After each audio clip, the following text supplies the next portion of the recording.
Greetings everyone, Digital Extremes on the 10th of February 2022 have released update 31.1, Echoes of War. They have said the following: the year is 2022 and Digital Extremes is back with the first mainline of the year. We've got roughly 4 GB of content changes. Less than 2 months ago, the new War Quest was launched on all platforms. Our ambitions to have replay on launch didn't make it in time, but we made it our top priority to have it ready for our first update of 2022. There's still no accurate words to describe our appreciation for all the support and reactions to the new war, and we hope you enjoy replaying it as many times as you wish. There's lots more in the Warframe oven for 2022. Thank you for coming along the ride. In addition, you may notice nods to the public test cluster in some sections. Thanks to everyone that participated in our weekend test, we've made some changes in response that you'll find throughout the patch notes. So, starting the patch notes off, the new war is now replayable. Experience the new war quest once more, Tenno. Access the new war quest in the codex to replay it. Please note that the implementation of the replay function is a full-time commitment, and you will be locked into the quest as you were in your first run, so plan accordingly. The quest has significant spoilers for Warframe and its future, and while the new war has been out since December 15th, there are still Tenno out there who have yet to experience it for the first time. Please let all Tenno experience it at their own pace and be kind. Use liberal spoiler tags if you wish to talk about it, and do not ruin the experience for someone else. Content creators should clearly label spoiler content and use spoiler-free thumbnails. Please note that during the end choice moment, you will be able to select the other choices for strictly experience purposes. The choice you made in your original playthrough will override it each time once complete. Additionally, 3 new War Soma Chord tomes have been added to the post-New War Plains of Eidolon and Orvalis. Based on player feedback, we have made these Soma Chord tones stationary, meaning they will always be in the same spot, different from the original Orvalis Soma Chord tones, and require 1 scan each. They'll remain in their spots after scan for helpful Tenno who waypoint them for others. Keep a lookout for the following Soma Chord tones, that being Phanama, Hybrid Abominations, and Sunkiller. Moving on, Tennogen Round 21 Part 1 is now in the game. You can pick up these skins for Steam credit or on consoles. I'm not really sure how that works. Anyway, Warframe skins. Harrow Algala skin by Guzmo, Wisp Sycorax skin by Volbjorn the Graphical Walrus, Wisp Celestia skin by Malaya and Orculuz, and the Titania Pixela skin by Kakarot 2812. For Syandana, there is the Fae Syandana by Malaya and JD, Leprosa Syandana by Frelling Hasmot, Dragon Syandana by Guzmo, and the Eklis Syandana by Guzmo. For armor, there is the Avuti Shoulder Armor by LED 2012 and Lex 182, and weapon skins, there is the Kasara Two-Handed Nakana skin by Kakarot 2812. Moving on, we have a deluxe skin for Hildren with the Enheri collection. You can pick it up in the market for Platinum, where you will also obtain the Bloodguard Heavy Blade skin and the Brising Syandana in that collection. Moving on, we have new Warframe augments. For the Warframe Frost, we have Biting Frost, which is a passive. Frost gains 200% critical chance and 200% critical damage against frozen enemies. You can get it from the Cephalon Suitor and Steel Meridian syndicates. Gauss has Thermal Transfer for Thermal Sunder. Allies in range gain 75% bonus elemental damage for 30 seconds. It comes from the Arbiters of Hexus and Perrin sequence. For Grendel, we have Gourmand, which is for Feast. Instead of energy, consume 200 health on cast and 30 health drain. You can get it from the Red Veil and Steel Meridian. Lastly, for Ureli, there is Surging Blades for Aqua Blades. Press 3 to hurl a single Aqua Blade, which gains 10% damage per enemy hit by your Aqua Blades, with no cost to throw while riding Marulna. They've noted that the test cluster change that Ureli's Surging Blades augment can now build its damage bonus from hits made by throwing the blade, instead of only hits made by the ones that circle around her. It now costs extra energy to throw the Aqua Blade as a ranged attack, but this is negated if you are riding Marulna. You can pick up Surging Blades from the Cephalon Suitor and New Loka. Moving on, a quality of life change for adversary weapon generation. As the pool of adversary weapons grows and your checklist fills out, the natural chance of finding a progenitor, larvaling, or candidate with the exact weapon you desire shrinks.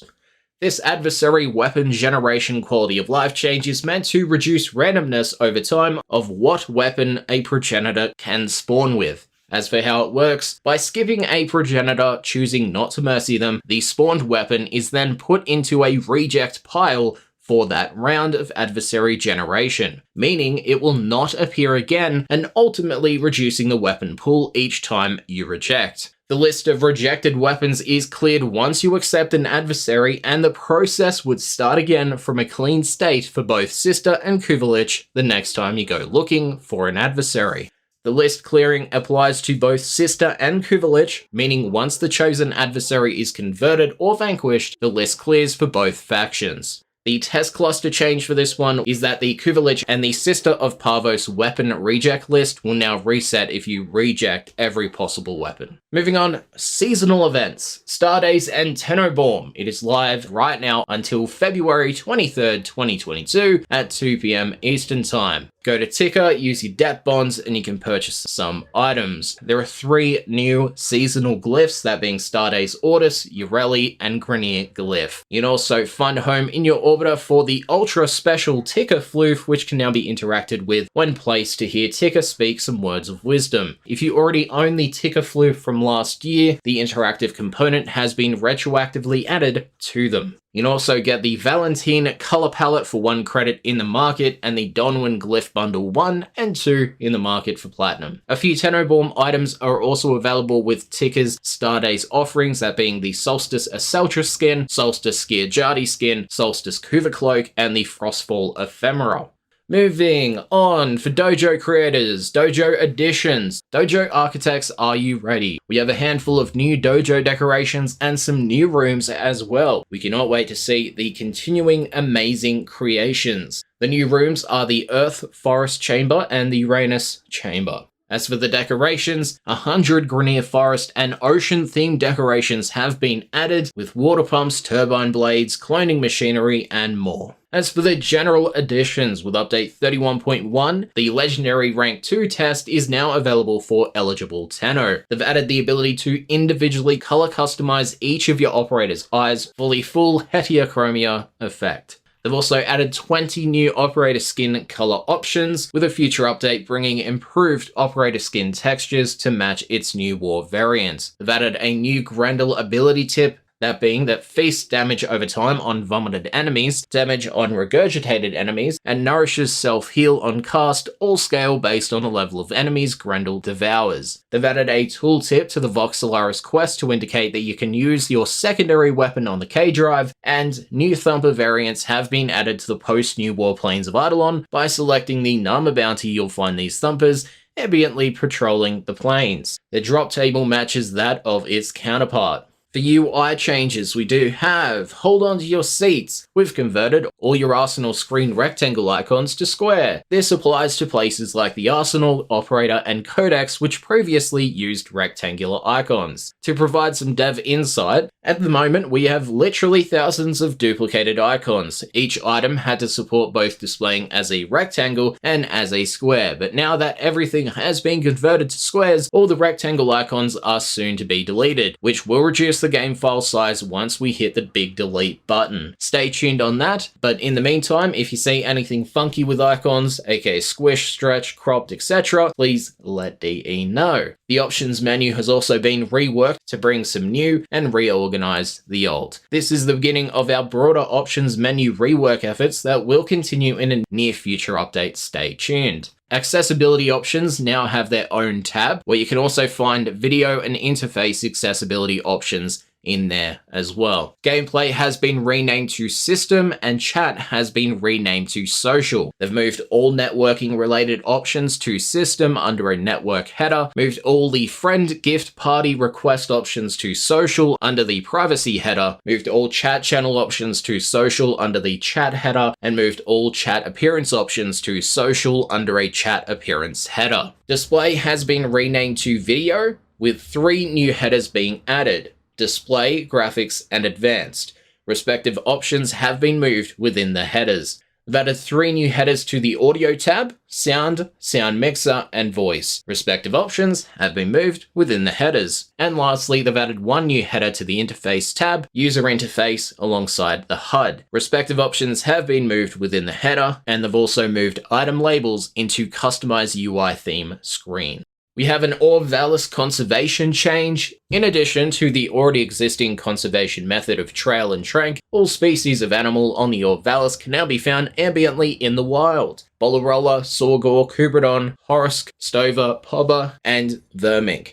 Due to the endangered nature of the species, the rarest subspecies will still need to be tracked down following their trails. For the game's overall changes, new sky and atmospheric technology brings a physically plausible simulation based on time of day, enhancing the atmosphere experience to feel more immersive and accurate when a time of day is represented. They've improved visuals within the Cambion Drift landscape by comprehensive efforts to have less competing emissive values on foliage. This can be attributed to reduced spore particles and reduction in the overall red color. Enemy reinforcements will now spawn more frequently during the drone hijack mission in the Plains of Eidolon bounty to reduce downtime and increase the density of enemies to defend from while running alongside the drone. The simple reasoning here is to bring a bit more intensity to the bounty to have your escorting efforts feel valued. Enemy reinforcements will now spawn more frequently in exterminate and assassinate missions in the Plains of Eidolon bounties, with a note that additionally reinforcements that spawn in caves will now be more inclined to chase the player instead of just patrolling idly without a care in the world. They've unified the drop rate of each house's Mark II and Mark III weapons dropped from Corpus cruise ships in the Pluto Proxima and Corpus Vale Proxima regions to uncommon, that being a 12.50% chance. With a note that previously the Talon and Vought Mark III were legendary drops with a 0.65% chance, while the others were uncommon at 24.35% drop chance.